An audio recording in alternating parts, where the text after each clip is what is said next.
Mo le silafia o a'u o lon tolu whanau lo matua.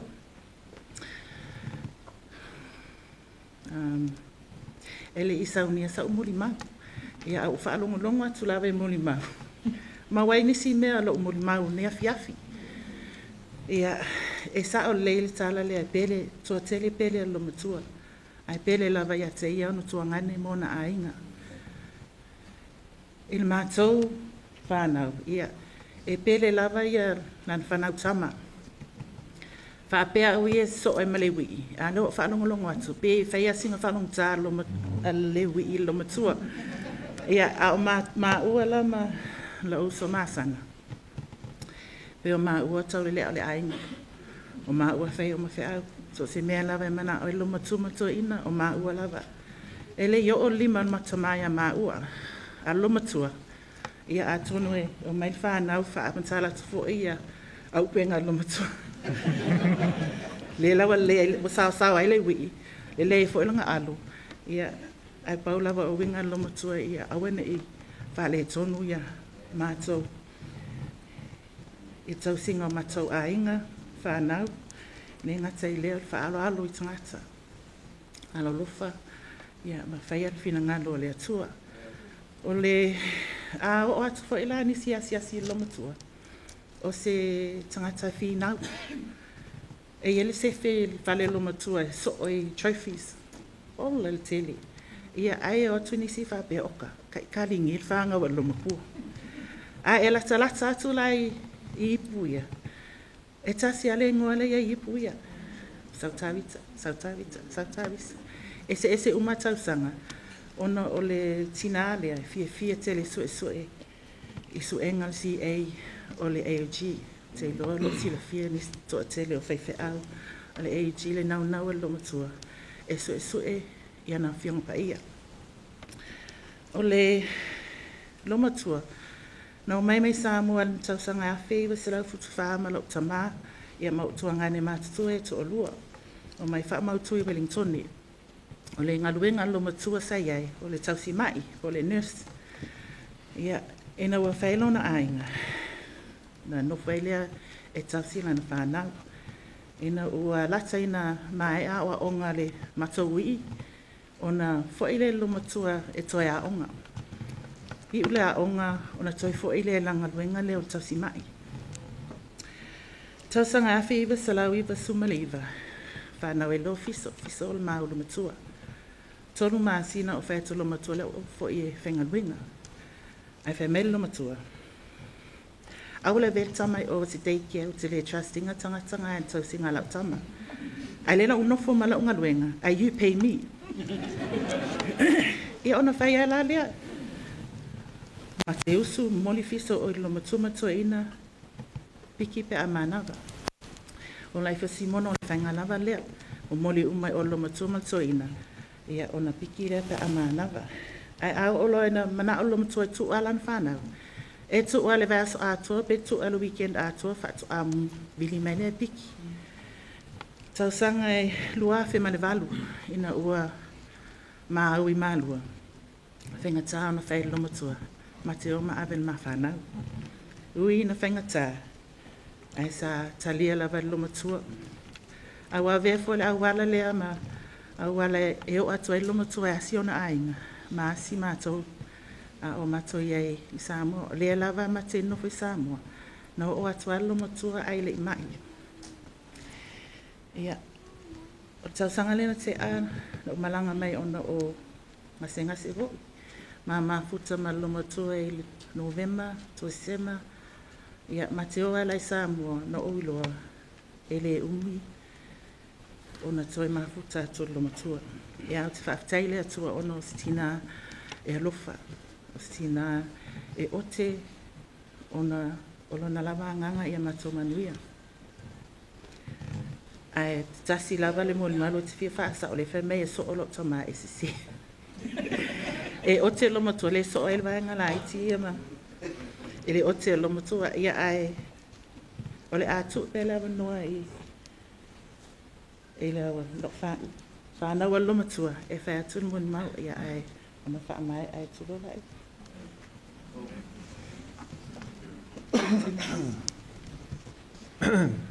Yet to whaatalo whaatu fwoi.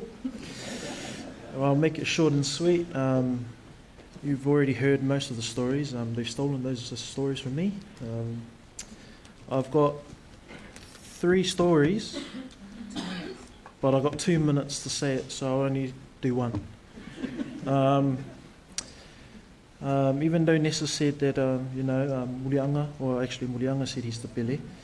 1999, the real Pele came into this world. The only reason why he was a Pele is because I was in Samoa.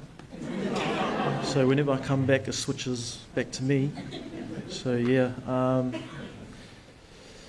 The last time I saw my grandmother was April last year when I was going to Samoa for my dad's mum's funeral. She came through. She sat around in the sitting room. If you know our sitting room, it's quite small. She's got a chair there with a whamalu on top. This is when we had KFC. She started crying after Dora went in the room.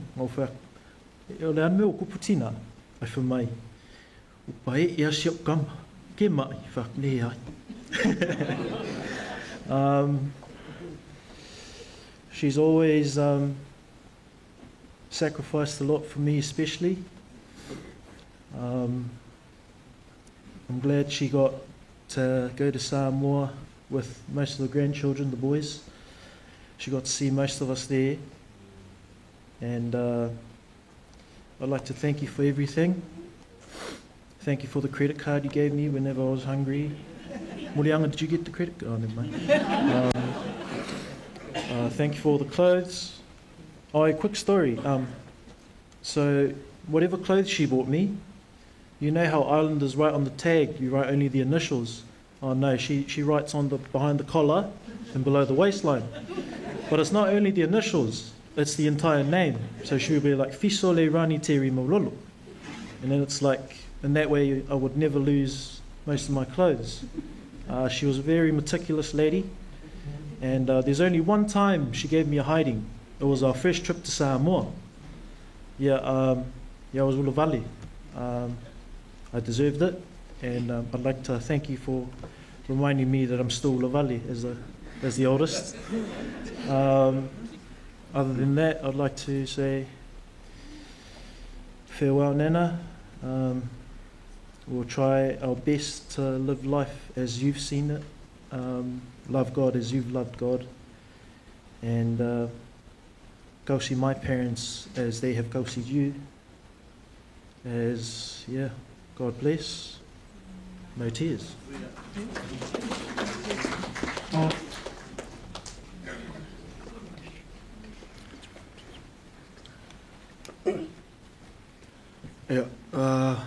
O te mua I whataro whatu le pa ia malu te potonga le nei tū lau le aso.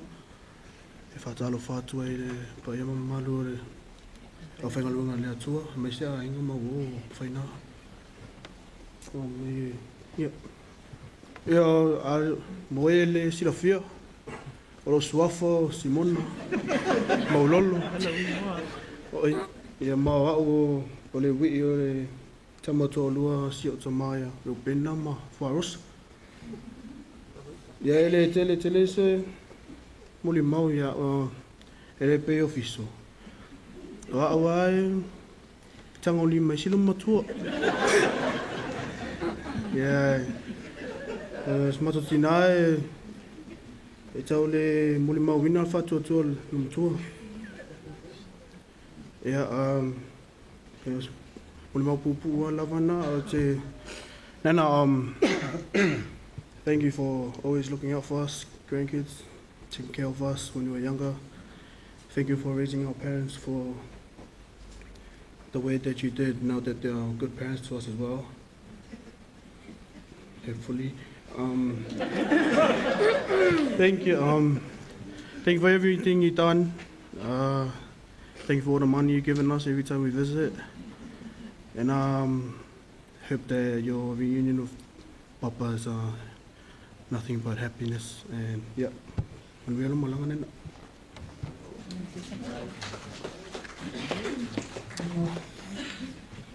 ia no fa tu te mo sole 2 minute ale o fa malulu atu o ova maltai 2 minute ia tau lavana faisau talai no mato tina mo lavana fa tai le tua ia no mato maftanga te le sa ta o molianga martina ne ia sa e lo mato matematina lo mato ola le fiau man ngalwenga ele fai titi lava fa tai le tua no le fatu tua sa to no nei ainga le ala foi le ana ula vale ai ia wa toi fa mana tu mai le tua lalo na yo matu ai ala ile lo matua le ina yo fo i marua ia fa tai le tua e se le lo fo nei tinai ia matu uma lava ma matu fa nau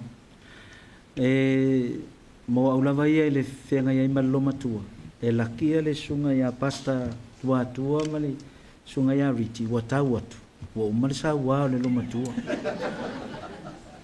luas fulu ono tau sanga o mama futa malo matua le winga la utala o te o atu tau nga tala vo le na o le lo matua ai mase la vala pe a tangu fia la fa na sasa o ina lau te va ai loa i tangata mo ia suafa ia sau a o te whaftai le tua sa o ale loto lo matua e va ai le mea tupu o te loa e pe o ina o te loa o stangata e sa oa e le o stangata e ine o na winga na tia a o le tina tau ta sa o ia ai whaftai le tua mo fui neva no e mafutai ma awa o mai fo i lona soifua ai toi fo ia lau tala i maa matanga ia ua vile atu nei farosa ua ufitfidia lava mate nofo o lo fia mafuta to ina malo matua o tele iloa la o lewa iai umala au samatau o to tele o le ainga tino le lei ia o fanaya o niu mana ia o sauloa ana oso mai o te saula fa pe na rosales le watu tava le piki mai ya ul matu fale o te saula sa fa eto lo matu el fo ile no fo le pasisi ana oso mai tono la te sau yo to sa le anga fo ile a o sei tulo le visili mo mo lo matu eta